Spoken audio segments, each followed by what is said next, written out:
तो जी एक और व्लॉग की शुरुआत करते हैं हर हर महादेव के साथ। और निकल गए हैं ठीक 5 बजे हम लोग जयपुर से। एज़ यूजुअल नोएडा रुकेंगे आज की रात।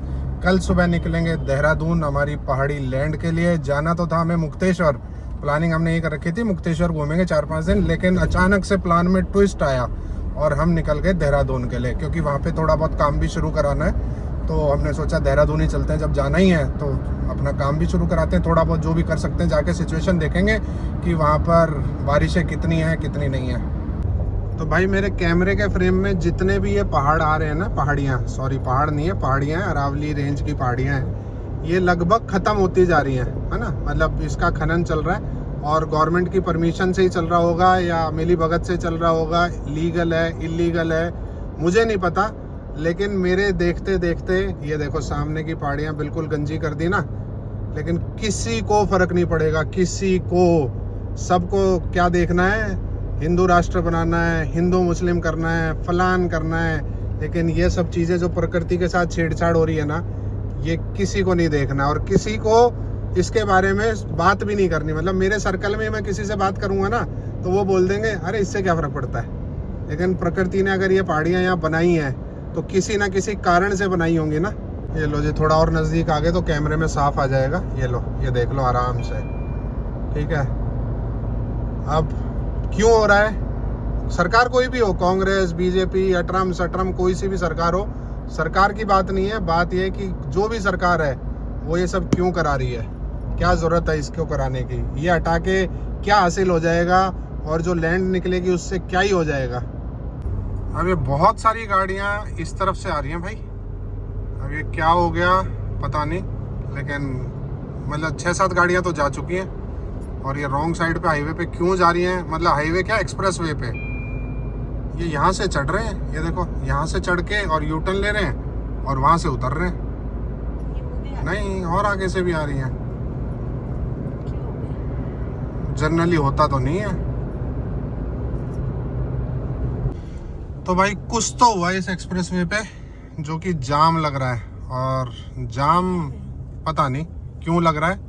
आगे जाके देखते हैं एक्सीडेंट हुआ है क्या हुआ है क्या नहीं हुआ है, देखते हैं। बाकी चांसेस तो यही है कि एक्सीडेंट हुआ है, और तो कोई कारण समझ में आता नहीं है। हाँ भाई एक्सीडेंट ही हुआ है। कौन कह रहा है? वो सामने उधर वाले कह रहे हैं कि बैक ले लो। बैक ले लो मतलब वापस ले लो। फिर वापस लेके कहाँ जाए? नीचे से उतर के अपन तो वहाँ से मेन दौसा से निकलते हैं ना घर। अच्छा, या तो फिर आगे कुछ और हुआ है, चलो देखते हैं। तो जहाँ पे वो भीड़ लगी थी वहाँ पे एक्सीडेंट नहीं हुआ था, वहाँ से तो क्या है वो बीच का एक बैरिकेड हटा के लोग वापस ले रहे थे। ये गाड़ियाँ तो कुछ वापस आ रही हैं भाई, समझ नहीं आ रहा क्या हुआ है क्या नहीं हुआ है।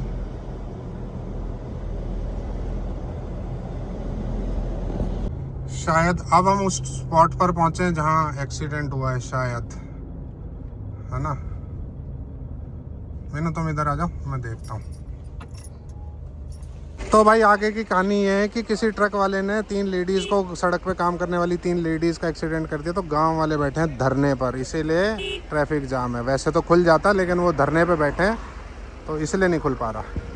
तो जी अब हमारे पास 2 रास्ते हैं कि या तो हम घर वापस चले जाएं या फिर हम जो दौसा वाला पुराना रोड है उसको पकड़ कर वापस से एक्सप्रेस वे पे चढ़ें। तो क्या करना चाहिए मैंने? अब तो निकल गए तो चलते ही हैं। निकल गए तो 1 घंटा फालतू सही, दौसा वाला पकड़ते हैं, पुराना आगरा हाईवे। तो ये आ गया जी हमारा हीरा वाला इंडस्ट्रियल एरिया। अभी हाईवे वालों ने जो तोड़ फोड़ करी ना कानोता में, देखो थाने की जो मेन बाउंड्री वॉल थी वो भी टूटी है उसमें। तो जी हल्की हल्की बारिश हो गई है शुरू, और आज हम ट्रैफिक झेलेंगे पुराने वाले आगरा रोड का, दौसा क्रॉस करके जो हम चढ़ेंगे।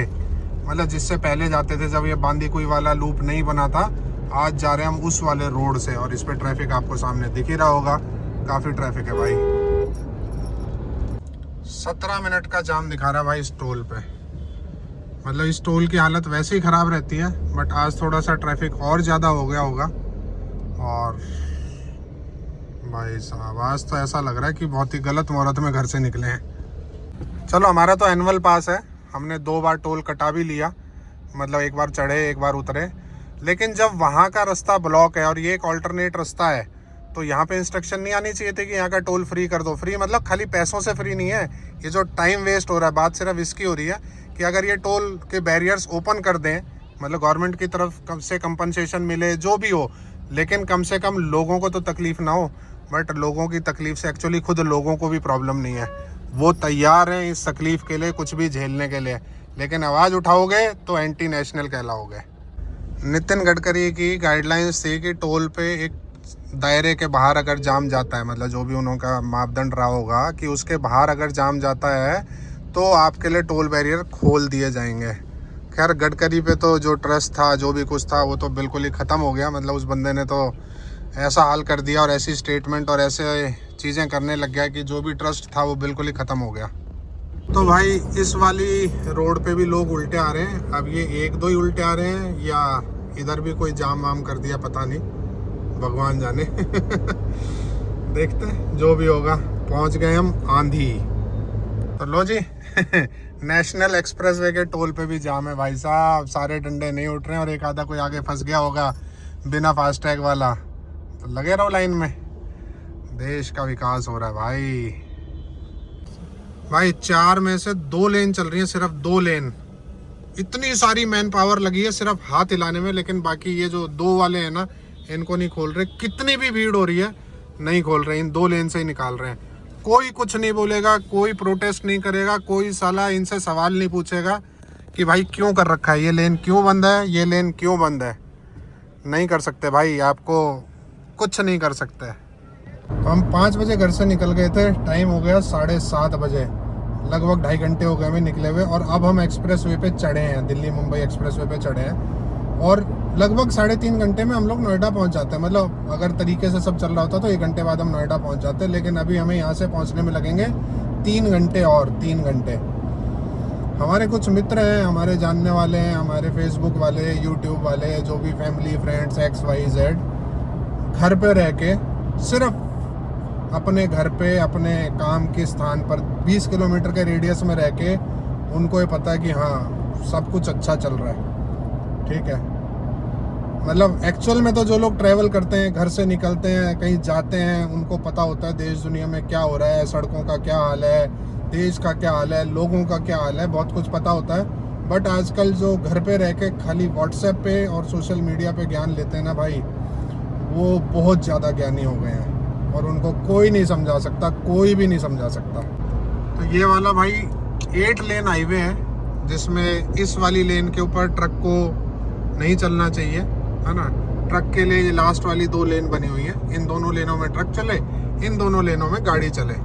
और ट्रक चल कैसे रहे, इस वाली लेन में भी ट्रक है, इस वाली लेन में भी ट्रक है, उससे अगली लेन में भी ट्रक है, क्योंकि इनके ऊपर कोई सख्ती नहीं है, कोई मॉनिटरिंग नहीं है और कुछ भी नहीं है। पेट्रोल में इथेनॉल मिला दो। चलो हमारे पास तो पेट्रोल के, अच्छा हाँ वो है ना बलिनो। तो जी कालिंदी कुंज पहुंचने वाले हैं और जो यहाँ से DND फ्लाईओवर की कनेक्टिविटी वाला जो फ्लाईओवर था वो शायद चालू हो गया है और हम छोड़ देंगे कालिंदी कुंज के लिए इस फ्लाईओवर को। 250 मीटर बाद ये देखो बोर्ड आ गया है, कालिंदी कुंज के लिए लेफ्ट और दिल्ली के लिए सीधा। मतलब जो DND की कनेक्टिविटी थी वो चालू हो गई भाई यहाँ से। तो जितना ट्रैफिक दिल्ली का था वो तो चला जाएगा सीधा और हम उतर जाएंगे कालिंदी कुंज के लिए। तो इसका मतलब कालिंदी नहीं अभी कहाँ चालू हुआ, नहीं हुआ यार। रील्स तो बंद कर दिया, ये ट्रायल के लिए करा था। अच्छा ट्रायल के लिए खोला था, ओके। तो भाई रात को पहुंच गए थे, जो भी डेस्टिनेशन मतलब जो टाइम था पहुंचने का, जो एस्टिमेटेड टाइम था उससे 1.5 घंटा लेट। कोई बात नहीं, पहुंच के खाना वाना बनाया, खाया, सो गए। और सुबह मीनू ने बना दी है आलू पूरी विद अचार। तो फिलहाल नाश्ता करते हैं और फिर यहाँ से निकलते हैं अपने पहाड़ी लैंड की तरफ, देखने की बारिशों का क्या हाल है, ज़मीन का क्या हाल है, बाकी सब चीज़ों का क्या हाल है, और काम भी शुरू करवाएंगे अगर कोई ढंग का बंदा मिलता है तो जी निकलने में बज गए हैं 9:30। तो आज के दिन की शुरुआत हर हर महादेव के नाम के साथ। यात्रा मंगल में हो भाई, सब कुशल मंगल रहे। और हम पहुंच जाएंगे लगभग 2 बजे के आसपास। और खाने में हमने अपनी वही आलू पूरी पैक कर ली है, क्योंकि रास्ते में कुछ अच्छा मिलता नहीं है, इस वाले हाईवे पे भी स्टार्ट हुआ नहीं है। चलो जी पहुंचते हैं, दिखाते हैं। स्टार्ट हो गए तो जैसे तुम बड़े खाओगे अच्छा तुम बनवा के लेके जाओगे। मेरे को क्या भाई घर का खाना पसंद है ना। तो भाई वैसे तो ये वाला हाईवे मैंने आपको कई बार दिखा दिया, बट एक लेटेस्ट अपडेट है कि इस हाईवे का जितना पार्ट दिल्ली में आता है उतने में इसकी जो स्पीड लिमिट है वो 70 की कर दी है नए नॉर्म्स के हिसाब से। जहाँ तक ये दिल्ली में आता है उसके बाद 100 की है। तो इस बुलावे में मत रहना कि भाई यहाँ से स्पीड शुरू हो गई है 100 की और अपन 100 पे दौड़ा लें। दिल्ली की लिमिट्स तक ये 70 ही है। तो जी 2.5 घंटे में देहरादून पहुँचने वालों के लिए खबर, ये जो एक्सप्रेस वे है इस पे लगा हुआ है जाम, ये देखो है ना, ये जाम लगा हुआ है। 12 मिनट का जाम, तो 14 मिनट का जाम गूगल बता रहा है अभी फिलहाल।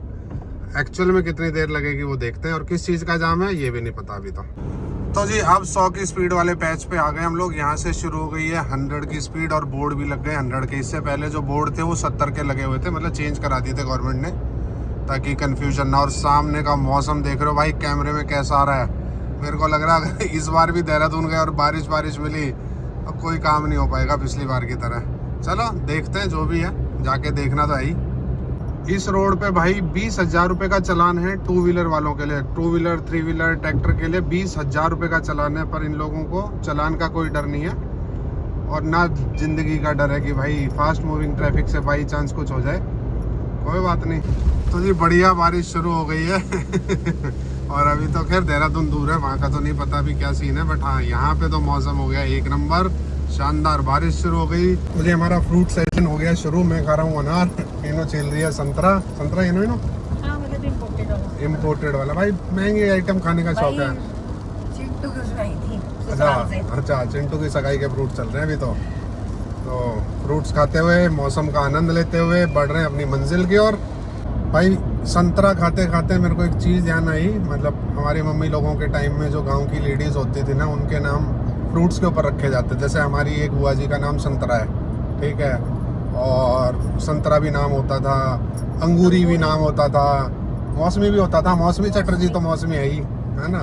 और मतलब इस तरह के फ्रूट्स के ऊपर बहुत सारी लेडीज़ के नाम हुआ करते थे पहले, अब तो लोगों ने रखने बंद कर दिए। खैर सामने का सीन भाई ऐसा लग रहा है जैसे वॉलपेपर नहीं होता था, मतलब पुराना वो जो क्या बोलते थे स्क्रीन कंप्यूटर की जो वो होती थी जिसमें सीनरी लगी होती थी, बिल्कुल सेम वैसा नज़ारा आ रहा है। अलग अलग लेवल की पहाड़ियाँ, ऊपर बादल, धुंध छाई हुई है, बहुत ही सुहाना मौसम हो रखा है, बहुत ही सुहाना। मतलब बाहर गर्मी है, ह्यूमिडिटी है, लेकिन जो आंखों से देखने वाला मौसम है ना वो बहुत ही सुंदर हो रखा है। तो भाई साहब बारिशें इतनी हुई है कि आज तो रफ्ते में थोड़ा थोड़ा पानी भी चल रहा है। देखो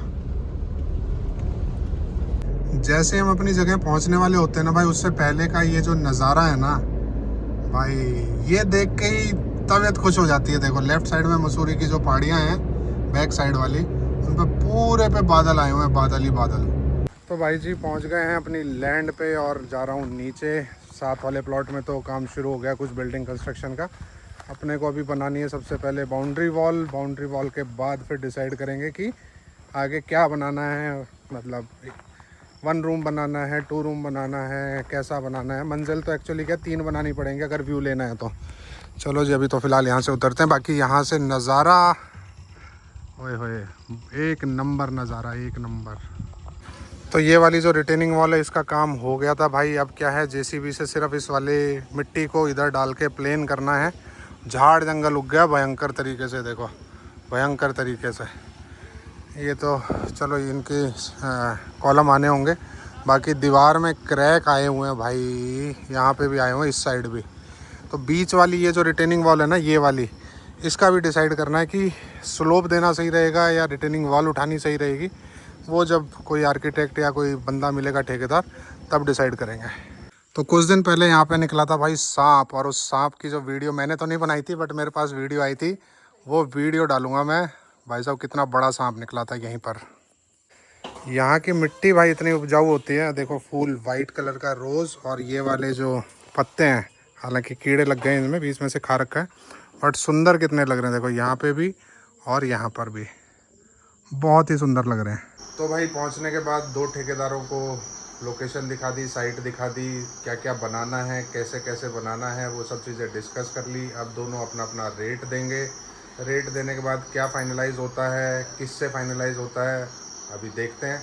और अभी कितना काम कराना है, कितना रुक के कराना है, बजट भी देखना है, बहुत सारी चीज़ें देखनी है, तो वो सब डिसाइड करेंगे। शाम को बढ़िया शानदार बारिश हुई, मौसम ठंडा हो रखा है, बाहर इसलिए नहीं बैठ रहे क्योंकि बाहर कीड़े वीड़े हैं, इसलिए अंदर ही बैठे हुए हैं। बाकी पंखे में बैठे हुए खाली, बढ़िया प्लेजेंट वेदर हो रखा है। तो पहाड़ी घर के अपडेट के लिए मिलते हैं आपसे कल दोबारा। इस व्लॉग में मज़ा आया तो वीडियो को लाइक और शेयर कर देना। चैनल पर पहली बार आए हो तो सब्सक्राइब कर देना। Bye bye and good night.